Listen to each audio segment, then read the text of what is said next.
आज हम पॉलिटी में पढ़ेंगे कॉन्स्टिट्यूशन के पार्ट 5 के बारे में, जो कि यूनियन एग्जीक्यूटिव के बारे में है।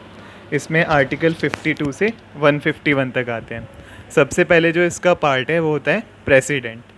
तो प्रेसिडेंट क्या होता है? प्रेसिडेंट जो है वो फर्स्ट सिटीज़न ऑफ इंडिया होता है और हेड ऑफ द कॉन्स्टिट्यूशन भी बोलते हैं हम प्रेसिडेंट को। इससे रिलेटेड अब हम आगे आर्टिकल्स देखेंगे। सबसे पहले जो इससे रिलेटेड आर्टिकल है वो है आर्टिकल 52। ये क्या कहता है? It says that there will be a president of India. तो प्रेसिडेंट की पोस्ट के बारे में किस आर्टिकल में बताया गया है? आर्टिकल 52 में बताया गया है। और एक इम्पोर्टेंट नोट भी है कि जो वाइफ ऑफ द प्रेसिडेंट होती है उसे हम क्या बोलते हैं? फर्स्ट लेडी बोलते हैं। नेक्स्ट आर्टिकल है इसमें आर्टिकल 53। 53 में क्या बोला है कि president is the head of the nation. तो जो 52 में प्रेसिडेंट की पोस्ट के बारे में है सिर्फ, और 53 आर्टिकल में ये बताया गया है कि जो प्रेसिडेंट होगा वो क्या होगा? वो हेड ऑफ द नेशन रहेगा। और जो हाईएस्ट एग्जीक्यूटिव अथॉरिटी है वो भी क्या होगी? वो प्रेसिडेंट की पोस्ट ही रहेगी। तो ये जो एग्जीक्यूटिव पावर मिली है प्रेसिडेंट को, इसके पास दो चॉइसेस होती हैं, या तो वो उस पावर को खुद यूज़ कर सकते हैं या फिर किसी को अपॉइंट कर सकते हैं इन पावर को यूज़ करने के लिए। तो इंडिया में क्या है, ये एब्सोल्यूट है कि जो प्रेसिडेंट है वो अपनी पावर्स को खुद यूज़ नहीं करेंगे, वो किसी और को अपॉइंट करेंगे। और इसी अपॉइंटेड पर्सन को हम क्या कहते हैं? Prime minister of India.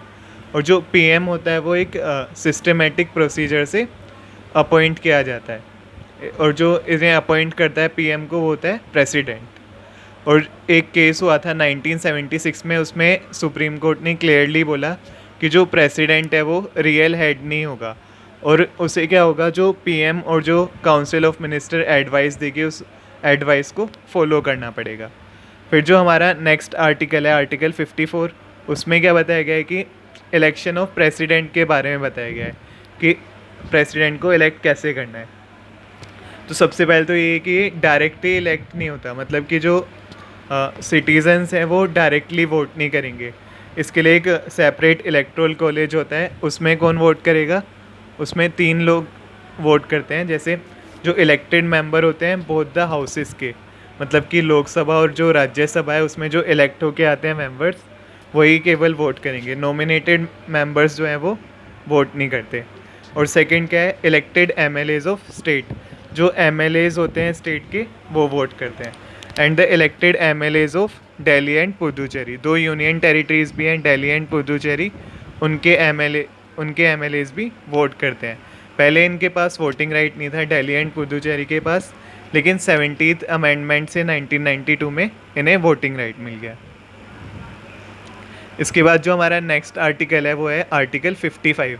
इसमें मैनर ऑफ इलेक्शन, मतलब कि ये जो इलेक्शन में वोटिंग होगी वो किस तरह से होगी।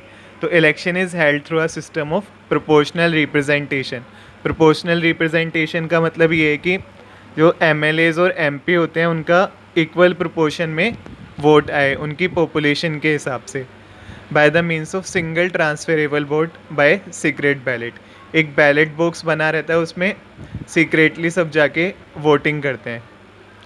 The candidate who gets minimum 50% of votes is consider elected. जिस भी मेंबर जो इलेक्टेड है, मतलब जो इलेक्टेड कैंडिडेट है, उसे कम से कम जो है 50% वोट्स लानी ही पड़ेगी। अगर सिंपल मेजॉरिटी भी होती है तो उसे विनर हम डिक्लेयर नहीं करेंगे। जैसे कि हम एग्जांपल ले लेते हैं कि 100 वोट्स पड़ी टोटल, और उसमें से 44 वोट्स जो है वो ए को, 30 वोट्स बी को एंड 26 वोट जो है वो सी को मिली। लेकिन ए के पास यहाँ पे मेजॉरिटी तो है, पर उसने जो 50% का मिनिमम क्राइटेरिया है उसे फॉलो नहीं किया, तो हम यहाँ पे किसी को भी विनर डिक्लेयर नहीं करेंगे। सेकंड हम केस लेते हैं, यहाँ पे हम देख सकते हैं ए को 52 मिला है, बी को 8 एंड सी को 40 वोट्स मिली है। तो यहाँ पे ए के पास मेजॉरिटी भी है और उसने 50% का क्राइटेरिया भी फॉलो करा है, तो यहाँ पे ए जो है वो विनर हो जाएगा।